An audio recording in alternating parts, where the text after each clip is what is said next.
Alors, on nous demande, d'après l'extrait du CCTP, de remplir ce tableau-là, dans lequel on va mettre la désignation du produit, la référence, enfin ça c'est des choses, je dirais, qui ne sont pas mathématiques. Mais ce qui va être intéressant, ça va être les deux autres cases. Et j'ai oublié une case, c'est le prix du conditionnement ici. Prix du conditionnement. Ça veut dire le prix du conditionnement, ça veut dire le prix du carton. Vous voyez? Alors, il faut bien, quand vous avez un CCTP sur votre chantier, bien le lire. C'est les informations qui sont très importantes. Alors, on nous dit qu'on a des dalles de carrelage Alma, 45 cm par 45. Alors déjà, ça c'est important, ça veut dire que mon carrelage, c'est des carreaux qui sont de forme carrée. 45 fois 45 en centimètres. Voilà. D'accord? Donc ça va être des formes carrées, d'aspect béton. Alors, ici, la désignation, ça s'appelle dalle carrelage Alma.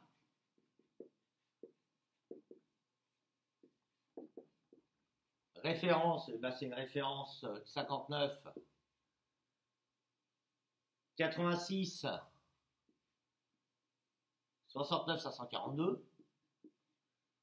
Alors, les dimensions, c'est 45 cm fois 45 cm. Alors, ce qu'il faut savoir quand même, à votre niveau, c'est que 45 cm, on va le convertir en mètres. Pourquoi? Parce que on a une surface de 42 mètres carrés qui est exprimée en mètres carrés. Alors, 45 cm, ça nous fait 0,45 mètres. D'accord? Si je fais mon tableau, mètres, décimètres, centimètres, 45, je mets le chiffre des unités sur centimètres, et donc on a 0,45 mètres. Donc la dimension, c'est 0,45 fois 0,45 en mètres. Puisque là, on nous demande une dimension dans mon tableau en mètres. Donc, il faut que je convertisse la donnée, l'information qu'il y a dans le CCTP, qui est en centimètres, en mètres. C'est fait. Le conditionnement, alors on nous dit que c'est des cartons de 1,40 m. Donc, ça veut dire que le carton de 1,40 m². Ça veut dire que dans un carton que je vais acheter à la boutique, j'ai 1,4 m² de carrelage. Et ensuite, le prix du conditionnement, c'est 27,90 hors taxe. Attention. Prix du conditionnement hors taxe, le carton. Attention, c'est le carton, c'est pas, d'accord? Alors, la question est la suivante. Enfin, il faudrait que je retrouve la suite. Alors, la question, c'est indiquer le nombre de cartons nécessaires et justifier la réponse par un calcul. Alors, premièrement, avant de calculer le nombre de cartons nécessaires, je vais calculer la surface de carrelage que j'ai besoin. D'accord? Alors, j'ai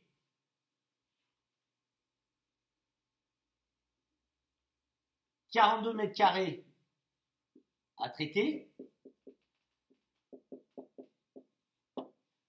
et j'ai un carton qui permet de traiter 1,4 m². D'accord? Donc, je vais faire, c'est une situation de proportionnalité, tout simplement. Donc, il faut utiliser un tableau de proportionnalité. Alors, pour faire un tableau de proportionnalité, je fais un petit tableau comme ça, dans lequel il y a deux grandeurs. Alors, dans la première grandeur, je vais mettre nombre de cartons.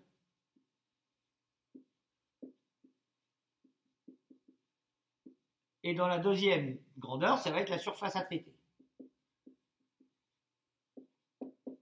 Et je vais prendre les informations que j'ai dans le CCTP. Le CCTP nous dit qu'un carton permet de traiter 1,4 m². Un carton fait 1, alors la surface en traité, pardon, c'est en mètres carrés. Ça, faut le mettre dans le tableau pour savoir de quoi on parle. Je cherche le nombre de cartons à traiter, c'est-à-dire X, qui permet de recouvrir une surface de 42 m², qui est la surface de mon chantier, incluant le séjour et le salon. Alors, nous savons qu'une situation de proportionnalité, nous savons faire, nous allons utiliser le produit en croix. Ça fois ça égale ça fois ça. D'accord? Pour ce qu'on appelle en mathématiques, trouver la quatrième de proportionnalité. Bon. Alors, c'est pas difficile. Ça fois ça, ça nous fait 1,4x qui est égal à 42 fois 1. Bon. Alors, on fait 1,4x égale 42. Donc, x est égal à 42 divisé par 1,4. Et ça, si je le fais à ma calculatrice, je trouve 30. 30 cartons.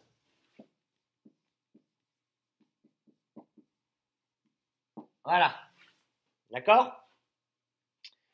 Ensuite, qu'est-ce qu'il me demande? Indiquer le injustifié. Alors, ça c'est fait.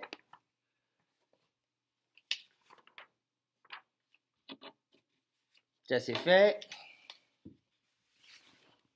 Donc ensuite, il me dit que le CCTP prévoit 10% de carrelage supplémentaire pour les coupes et les casses et la casse éventuelle. Calculer le nombre de cartons supplémentaires qu'il faut prévoir. Alors, mais les élèves de BPA, je vous ai fait le cours sur les pourcentages. On a fait ça au premier trimestre. Alors, je vous rappelle comment on calcule un pourcentage.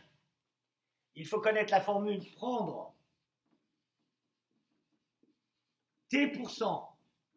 D'accord? Ça veut dire n'importe quel pourcentage, n'importe quel taux, 10, 15, 20, 30, 40. D'une quantité A, ça revient à faire T fois A divisé par 100. D'accord? Ça, c'est la théorie, c'est la formule. D'accord? T, c'est le taux que je veux, le pourcentage. A, je veux prendre donc T% d'une quantité A et le tout divisé par 100. Alors, donc la surface que j'ai besoin, surface supplémentaire, quantité supplémentaire, pardon, je vais mettre.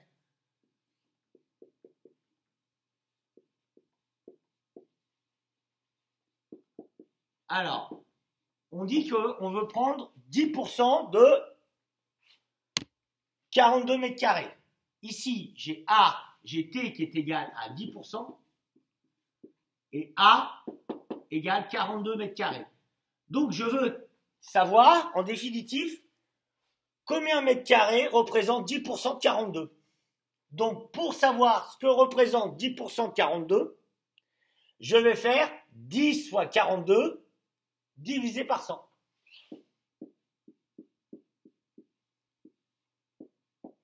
Et donc ça va me faire 420 divisé par 100. Pourquoi? Parce que je n'ai même pas besoin de calculatrice, parce que multiplier par 100, c'est rajouter un 0. Donc je rajoute un 0 à 42.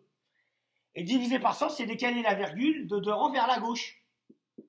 1, 2. Et donc ça me fait 4,2 mètres carrés. Donc j'ai besoin d'acheter 4,2 mètres carrés en plus.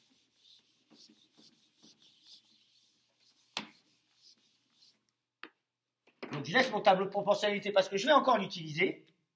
Donc j'ai besoin d'acheter 4,2 mètres carrés en plus. La question est, combien de cartons ça va représenter? Alors, je reprends mon tableau de proportionnalité. Un carton permet de traiter 1,4 mètre carré. X cartons. Alors, là, je veux savoir combien de cartons me permet d'avoir 4,2 mètres carrés. X. Alors, je fais un produit en croix, encore une fois. Donc, 1,4 fois X est égal à 4,2 fois 1. Ça, c'est un truc fondamental. Hein. Là, vous avez une grandeur 1. Ça s'appelle la quatrième de proportionnalité ou la règle du produit en croix. Vous avez A, B, deux grandeurs proportionnelles, C, D, deux grandeurs proportionnelles. Pourquoi elles sont proportionnelles? Parce qu'il y a un unique réel qui permet de multiplier la première ligne, obtenir la deuxième, qui est le même. Donc, la règle du produit en croix, ça fois ça, B fois C, égale A fois D. Ça, il faut que ça soit vraiment acquis parce que vous l'utilisez tout le temps. Tout le temps, tout le temps, tout le temps. Et donc là, ça revient à résoudre une équation facile qui est du niveau du collège, une inconnue. Donc 1,4 fois x, ça fait 1,4x, égale 4,2. Alors je veux trouver x. Donc x égale 4,2. Je divise 1,4. Et si j'utilise ma calculatrice, ça me donne 3. Donc, il faut que j'achète 3 cartons supplémentaires.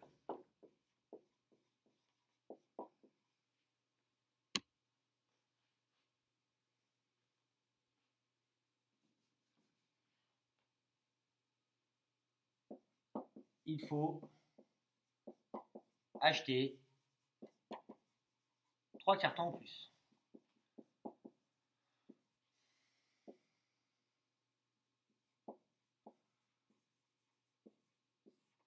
Voilà.